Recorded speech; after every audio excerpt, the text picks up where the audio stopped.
Bonjour à tous et bienvenue dans le 13h sur la télévision togolaise. Au sommaire de cette mi-journée, encore une nouvelle performance enregistrée par le Togo. Le pays vient d'afficher une bonne note au classement Indice de développement durable. Les facteurs justificatifs de cette performance, c'est à suivre en tout début d'édition avec Carmen Madjé à Capo. L'Afrique de l'Ouest ne baisse pas les bras face aux agents ravageurs de fruits et de bien d'autres cultures. Les résultats du projet Système régional innovant de contrôle des mouches de fruits en Afrique de l'Ouest sont évalués à Sotubois dans la région centrale pour plus d'efficacité dans cette lutte. Et puis, en fin d'édition, je vous conduis dans le Grand Ogo, dans la région des Plateaux. Là, Pierre Soussoupo nous fait découvrir ou redécouvrir la ville aux 7 collines, l'une des références de la région des Plateaux, reconnue pour ses paysages et ses traditions offertes aux visiteurs. Voilà pour les titres et voici votre journal. Pas de recul pour le Togo face aux objectifs de développement durable. Ces dernières années, le pays enregistre la meilleure performance de l'espace UEMOA en matière d'indice de développement durable. Quels sont les facteurs qui ont milité en faveur du Togo pour l'atteinte de ce score? Élément de réponse dans ce dossier signé Carmen Madjé Akapo. L'efficacité des politiques de développement durable du président de la République, Faure Gnassingbé, notamment en matière d'écologie, est une fois encore reconnue par les instances internationales d'évaluation. Selon le rapport 2022 sur l'indice de développement durable IDD, rendu public en juillet dernier, le Togo enregistre une progression remarquable avec un score indice de développement durable qui s'établit à 0,589 en 2022 contre 0,587 en 2021. Depuis 2017, le pays affiche une évolution constante du score de cet indicateur. Avec cette nouvelle performance, le Togo est classé premier dans la zone UEMOA devant la Côte d'Ivoire. 0,575 le Sénégal, 0,557 le Bénin, 0,543 le Burkina Faso, 0,472 le Mali, 0,442 et le Niger, 0,424.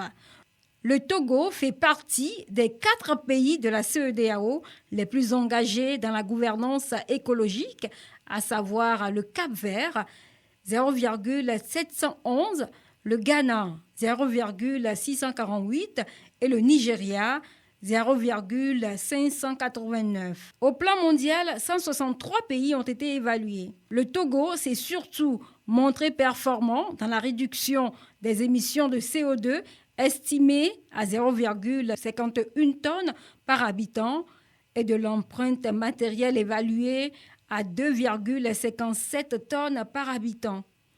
L'empreinte matérielle se définit comme la qualité totale des matières premières extraites pour satisfaire les demandes de consommation finale et constitue un indicateur de pression exercée sur l'environnement pour soutenir la croissance économique.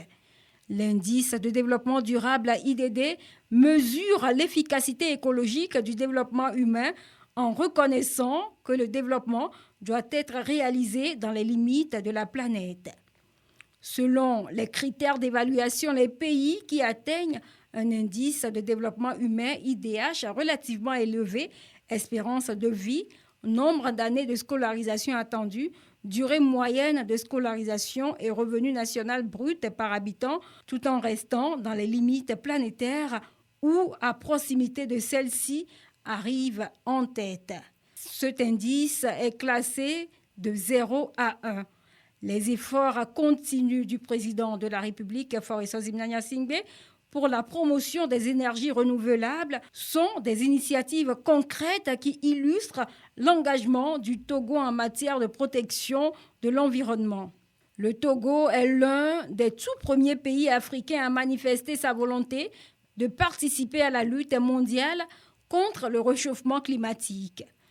Sur les orientations du chef de l'État, Faure Gnassingbé, Le gouvernement togolais a pris des mesures idoines conformément à la feuille de route gouvernementale à Togo 2025 pour faire face aux impacts négatifs de ce phénomène avec pour objectif de renforcer significativement la résilience des communautés, des écosystèmes et d'anticiper les crises futures. En autre mesure, le Togo a opté pour la promotion des énergies renouvelables, la mobilité verte et la réduction des émissions de gaz à effet de serre de 20,51% à l'horizon 2030. L'indice de développement durable IDD a été créé pour mettre à jour l'indice de développement humain IDH en fonction des réalités écologiques de l'Anthropocène. Les effets du changement climatique ont également été au centre des discussions des 93e Assises africaines de l'eau et de l'assainissement tenues à Lomé cette semaine. Le tout premier panel a été consacré aux solutions de résilience du Togo dans le secteur de l'eau et de l'assainissement. Karine Olando les a suivis. Voici son reportage. Les impacts croissants des événements climatiques extrêmes sur les systèmes d'approvisionnement en eau et les infrastructures d'assainissement motivent la constitution de ce groupe de spécialistes sur le changement climatique. C'est la 7e session au jour 2 de la 93e assise de l'Association africaine de l'eau et de l'assainissement AAEA. Ce groupe de spécialistes réunis évalue les risques climatiques afin de développer des stratégies d'adaptation et de renforcement de la résilience des infrastructures et des systèmes de gestion de l'eau. Nous avons discuté sur comment gérer les données climatiques pour qu'ils puissent renseigner les projets d'eau et d'assainissement et surtout renforcer la planification pour une meilleure résilience de ces systèmes. Comment les données climatiques peuvent nous aider à imaginer des technologies qui vont permettre d'avoir une résilience systématique à ces changements climatiques-là, que les eaux que nous consommons et que nous rejetons, ce sont ces eaux-là qui polluent les eaux de surface. Donc il y a des technologies sur lesquelles nous sommes en train de travailler. C'est juste pour dire qu'une action climatique pour l'assainissement doit intégrer un nexus, donc une liaison avec plusieurs secteurs. Et c'est en faisant cela que nous, notre activité aura de la valeur et pourra être amplifiée. Ces experts en gestion de l'eau et en ingénierie vont également tenter de trouver les bonnes méthodes pour assurer la sécurité financière des investissements dans le secteur face au changement climatique. Qui dit technologie parle de financement. Où est-ce que nous allons prendre ces ressources financières? Il y a des fonds climatiques qui sont là, mais ils ne sont pas gratuits. C'est des fonds qui donnent des grants, comme on dit des subventions aux États pour se préparer, mais les investissements lourds sont faits sous forme de crédit. Parallèlement, il y a des options que les États peuvent explorer. Et par ricochet, on peut financer toute la chaîne de traitement des eaux usées, de traitement des déchets plastiques. Et ça va nous permettre de protéger nos ressources en eau et également améliorer notre résilience. Ce groupe d'experts, au sortir de leurs réflexions, proposeront des approches de solutions sous forme de recommandations. Les États membres de l'Association africaine de l'eau et de l'assainissement pourront s'en servir pour atténuer ou réduire un tant soit peu ces impacts. La dite rencontre a pris fin le 1er août dernier. Mais en marge des travaux du Conseil scientifique et technologique de ces 93e Assises africaines de l'eau et de l'assainissement, des stands d'exposition ont été dressés. Une vitrine offerte aux sociétés et firmes de présenter au grand public leurs produits et services. Carmen Madje Akapo. Plusieurs sociétés se sont aujourd'hui engagées à accompagner les secteurs de l'eau et de l'assainissement en Afrique. Aux 93e Assises du Conseil scientifique et technologique de l'Association africaine de l'eau et de l'assainissement, plusieurs sociétés sont présentes pour faire découvrir au public leurs produits et services. Tipec, c'est la société industrielle de produits plastiques et chimie. C'est une entreprise donc spécialisée dans la production et la commercialisation de tubes. Aujourd'hui, vous voyez l'impact de l'environnement sur l'eau. Donc, on essaie un tant soit peu d'avoir des produits qualitatifs qui répondent aux normes internationales et aux normes alimentaires. Donc, d'où les certificats et les attestations de conformité sanitaire de nos produits aujourd'hui qui respecte aujourd'hui le système de production, mais d'environnement.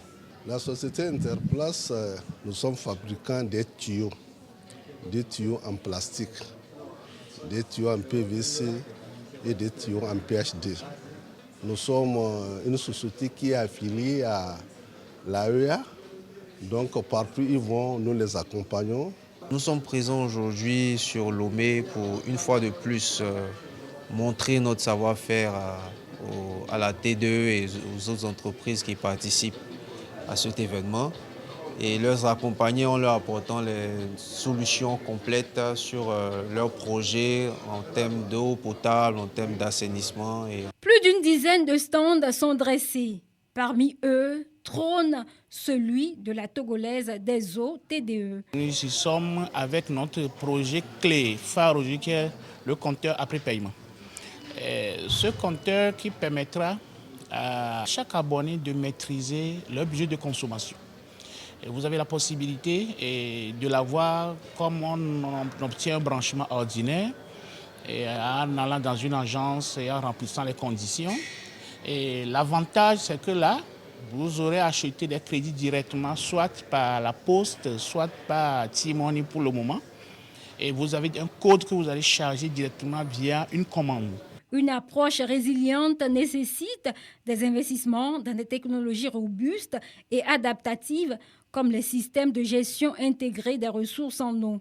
Toutes ces sociétés présentes se disent prêtes à accompagner les pays de l'Association africaine de l'eau et de l'assainissement afin qu'ils puissent renforcer les capacités institutionnelles et techniques des opérateurs du secteur en vue d'anticiper et de gérer efficacement les crises liées à l'eau et à l'assainissement. Le projet Ado Avance Ensemble, une initiative de l'ATBF, Association togolaise pour le bien-être familial visant à permettre aux adolescents et aux jeunes d'accéder aux informations et aux services de qualité en santé sexuelle et reproductive. Le projet fait l'objet d'une rencontre à Kara pour l'élaboration, la consolidation et surtout la validation du manuel et du système harmonisé de référence en ligne et hors ligne. Nous retrouvons Nestor Mouzou depuis Kara.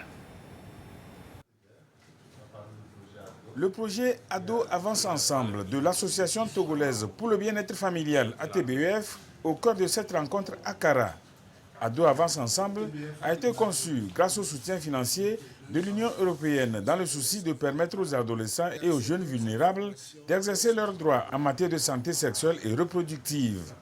Ce projet a prévu l'élaboration d'un manuel national de référence et de contre-référence en ligne et hors ligne, sa consolidation et sa validation. Ce sont ces exercices auxquels sont soumis les acteurs impliqués. Les études sur le terrain ont démontré que les jeunes adolescents de 10 à 19 ans, prioritairement non scolarisés, ont des soucis en matière d'accès à l'information. Et donc ce projet vient renforcer l'accès à l'information à ces jeunes.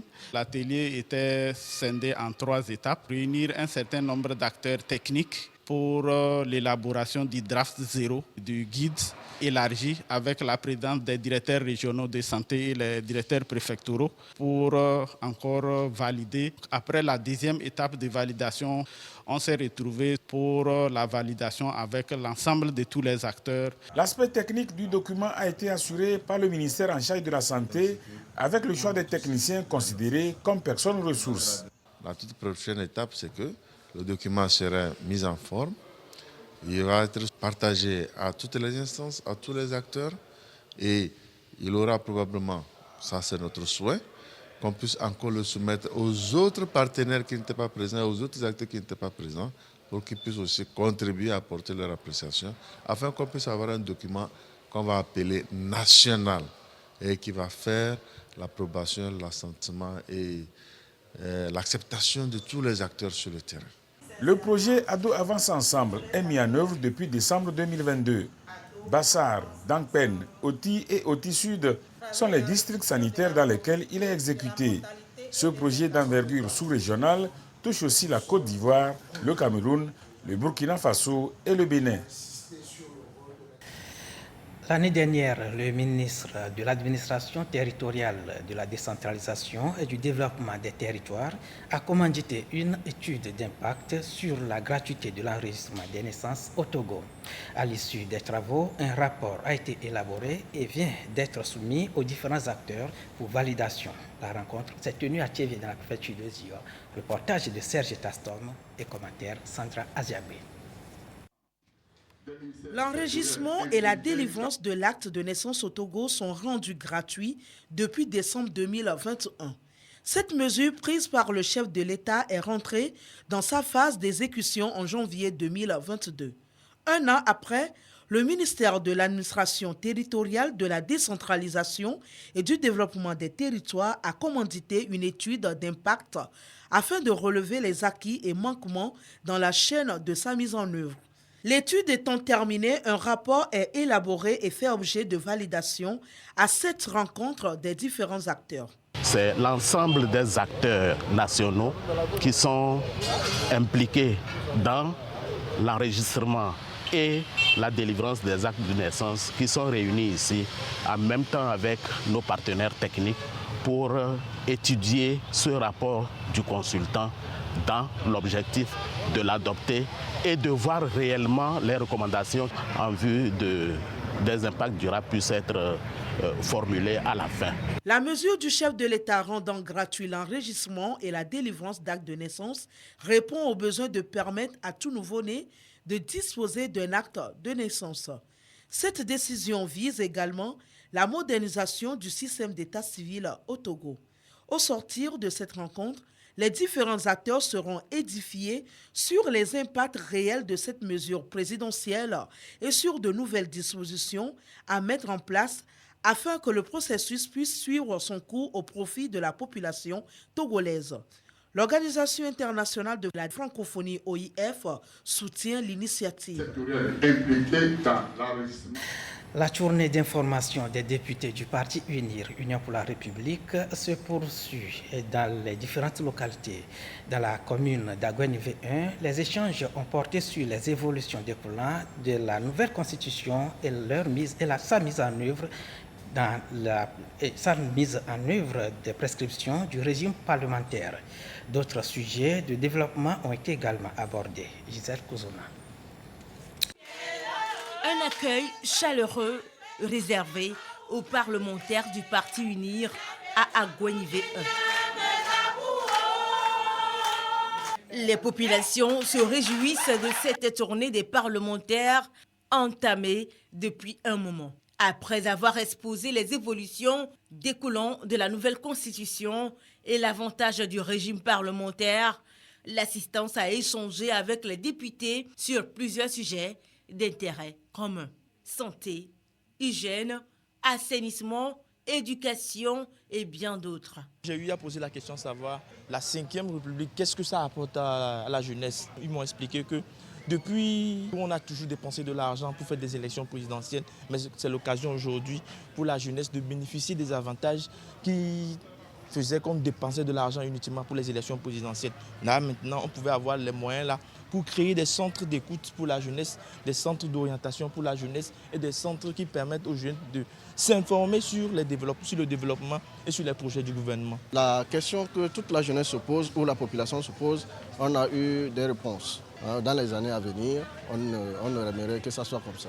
Nous sommes très ravis de cette initiative de la part de nos députés. C'est nous qui les avons élus, donc c'est tout à fait normal qu'ils viennent s'enquérir de nos nouvelles, recevoir nos doléances, nos préoccupations et qu'ensemble on trouve une solution pour nos problèmes dans la paix et dans la sérénité. Avis, suggestions, apports, tout vient à point nommé. Et chaque intervention est prise en compte afin de relever les défis dans chaque secteur et contribuer au développement du Togo. Nous avons écouté leurs préoccupations. Nous rendrons fidèlement compte acquis de droit et nous leur avons surtout promis de rester en contact avec eux et que le régime parlementaire commandait que les élus du peuple que nous sommes soient toujours avec les populations et que C'est ensemble que nous allons bâtir notre patrie. Il y a eu des questions de tous ordres, des questions relatives à la nouvelle constitution, au régime parlementaire, notamment les avantages que nous en tirons, et des questions relatives au développement des différentes communes.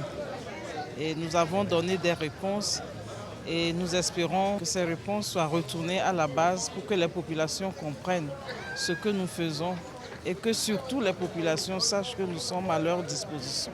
C'est la dernière étape de la tournée des parlementaires unir dans Agouenivé. Et la participation de chaque citoyen au développement du pays compte. Dans le Golfe 6, le canton de Baguida a également accueilli mardi dernier les parlementaires UNIR.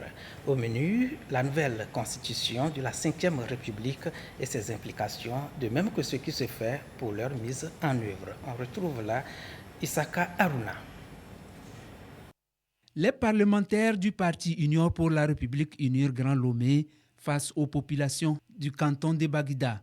Le sujet principal au centre des échanges, la nouvelle constitution et la mise en place des institutions prévues dans le cadre de cette constitution. Ils ont voulu comprendre les dispositions transitoires permettant de passer en fait concrètement à cette 5e République avec de nouvelles institutions comme le Sénat qu'on va bientôt installer, le président du Conseil des ministres qui sera aussi élu après l'installation complète du Parlement, ainsi que le président de la République. Ils se sont aussi intéressés à la cherté de la vie dans notre pays, mais je pense qu'ils ont compris que le gouvernement et le président de la République faisaient de grands efforts pour subventionner les prix afin de permettre à chaque Togolais de vivre bien. Il était très important qu'en début de législature, comme ça, nous venions les rencontrer, leur expliquer le travail qu'on a fait avant cette intercession parlementaire. Un dialogue franc et sincère qui a permis à ces populations de mieux comprendre les enjeux de la 5e République et surtout de poser leurs doléances. C'est une très bonne initiative. Je crois que c'est pour la première fois que nous avions eu cette rencontre face à face avec les députés qui sont élus. Avant, ce n'était pas possible. Et en tant qu'acteur de développement, en tant que conseiller municipal, nous allons continuer la sensibilisation, nous allons continuer la pédagogie pour expliquer à fond ce que nous avons reçu. Nous souhaiterions vivement que cette initiative-là se perpétue. Ce retour des parlementaires du parti UNIR à la base, quelques semaines après leur entrée en fonction, est un message fort à l'endroit des populations. Ils se montrent désormais plus proches d'elles pour toucher du doigt les réalités qu'elles vivent. Une nouvelle gouvernance voulue par le chef de l'État, Faure Essoz-Mnagna Singbe. Elle favorise l'inclusion sociale. L'Afrique de l'Ouest multiplie les efforts ces dernières années pour mieux faire face aux ravageurs des cultures et fruits. Le projet Système régional innovant de contrôle des mouches des fruits en Afrique de l'Ouest est mis en œuvre à Sotouboua, dans la région centrale. Les acteurs concernés passent en revue les résultats du dit système. Depuis Sokone, Désiré Aloye. Les mouches des fruits, une contrainte majeure pour la production et la commercialisation des fruits et légumes de qualité. La lutte contre ces ravageurs est un engagement de l'État togolais avec le soutien de ses partenaires, l'Union européenne, l'AFD et autres. Des expériences se multiplient pour consolider les résultats à divulguer. Le projet Sirimao, système régional innovant de contrôle des mouches des fruits en Afrique de l'Ouest, contribue à cette lutte avec des expériences réussies comme ici à Sotouboua. Au lieu que les mouches pullulent dans le verger, elles sont capturées dans ce piège et donc leur population est réduite drastiquement dans le verger, ce qui permet d'avoir des fruits sains. C'est des vergers pilotes que nous avons installés cette année. Il y en a 3 sur l'étendue du territoire. L'année prochaine, nous allons étendre la formation. Les résultats des recherches sur l'efficacité biologique de ces produits sont encourageants. Les producteurs formés sur le site maîtrisent le paquet de technologies de lutte pour une gestion durable et saine vis-à-vis de l'environnement de ces ravageurs. Grâce à ces pièges, on peut maintenant donner confiance à l'acheteur. La disponibilité de ces pièges sur le territoire rendra facile l'exploitation de la mangue togolaise dans les pays de l'Union européenne. Et vraiment, nous, les producteurs, nous aurons un avantage et vivre de la production que nous faisons. En période où les mouches sont abondantes, le piège peut capturer jusqu'à 10 000 mouches par rapport aux différents phénomènes. La préfecture de Sault-Bois vraiment va relancer efficacement la production des mangues. La filière fruitière a de l'avenir avec ses résultats concluants. La méthode efficacement utilisée va apporter un plus à la disponibilité des fruits, ce qui va booster la croissance économique. Le Grand Ogo vibre et brille ce samedi aux couleurs de sa fête traditionnelle au Don Ichou. Occasion pour nous cette mi-journée de vous amener dans cette partie du Togo pour découvrir ou redécouvrir la ville aux 7 collines. Entre collines majestueuses, marchés animés et sites touristiques, Ogo incarne l'harmonie entre nature, culture et modernité. Pierre Soussoupa.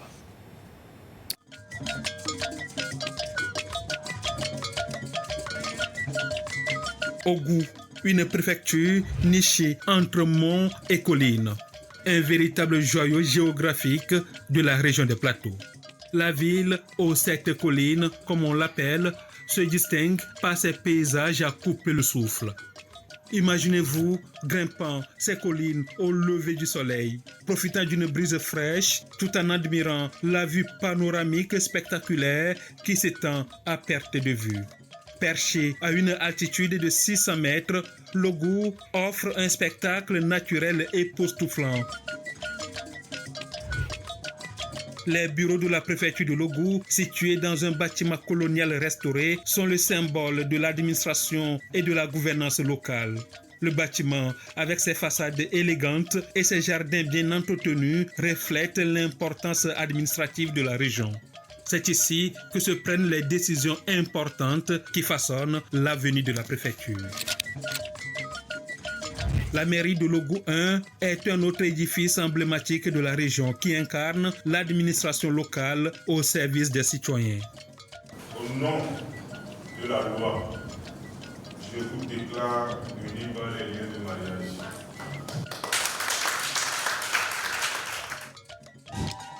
L'âme de l'Ogo réside dans cette tradition colorée et vibrante. Les habitants sont fiers de leur patrimoine culturel riche, célébré à travers des danses envoûtantes et des festivals animés. Les marchés locaux sont des lieux animés où l'on peut sentir, goûter et acheter. Atakpamé, dont les origines remontent à plusieurs siècles, est une ville chargée d'histoire. Jadis considérée comme une cité refuge en raison de ses collines, elle a su préserver son charme authentique. L'économie de la préfecture repose sur plusieurs secteurs essentiels. Dans la zone urbaine et périurbaine, le commerce et l'agriculture sont les principales activités économiques. Les marchés locaux et l'artisanat sont animés et proposent des produits uniques, reflets de la créativité locale. La culture du coton complète les ressources agricoles de la région, faisant de l'Ogo un lieu où la nature et l'économie se rejoignent harmonieusement. L'Ogo a abrité des sites touristiques remarquables. Ici, le barrage de Nangbeto sur le fleuve Mono est bien plus qu'une infrastructure hydraulique. Ce barrage, construit dans les années 80, joue un rôle crucial dans la production d'électricité, alimentant non seulement la région des Plateaux, mais aussi une grande partie du Togo et du Bénin. Le site est également une zone de pêche florissante où les communautés locales trouvent une source de subsistance durable. Là, ce sont les ruines de Kamina, vestiges du premier centre émetteur de télégraphie sans fil transcontinental installé par l'armée allemande. L'un des grands rendez-vous de cette partie du Togo, c'est bien au Don Ichou, la fête des ignames, marquant la récolte et la consommation de ce tubercule sacré. Moment unique pour ne pas manquer la danse des échasses.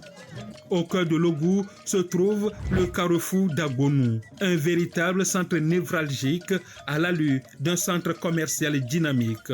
Les étals colorés débordant de fruits frais, d'épices, créent une atmosphère vibrante et accueillante.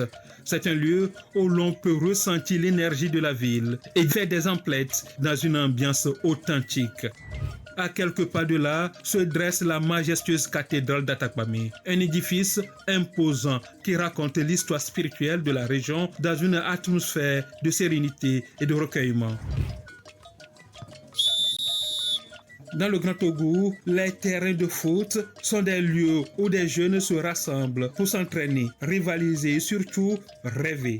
Le football n'est pas seulement un sport ici, c'est une passion partagée, un moyen d'expression et une école de vie qui enseigne la discipline, le travail d'équipe et le respect. La nouvelle voirie de la préfecture a véritablement métamorphosé le visage de la région. Cette infrastructure reflète la volonté des autorités locales de dynamiser l'économie tout en améliorant le cadre de vie des habitants. La route serpentée du contournement de l'Ougou est un chef-d'œuvre d'ingénierie qui s'enroule gracieusement autour des collines de la région. Chaque tournant dévoile une vue différente, faisant de chaque trajet une découverte en soi. Ougou n'est pas seulement une destination de découverte, c'est aussi un lieu d'accueil chaleureux. Les visiteurs peuvent se détendre et se ressourcer dans des complexes hôteliers qui proposent un cadre luxuriant ainsi qu'une diversité de loisirs vous promettant de vous plonger dans la tranquillité de la nature. Chaque année, le Grand Togo s'anime pour la grande fête de retrouvailles au Don Ito. Cette célébration est un moment fort de l'année, rassemblant les habitants autour de festivités riches en couleurs et en émotions. C'est l'occasion pour tous de se reconnecter avec leurs racines, de partager des souvenirs et de renforcer les liens communautaires. Odon Ito est une véritable vitrine de la culture et de l'hospitalité togolaise. Elle propose une expérience inoubliable à tous égards.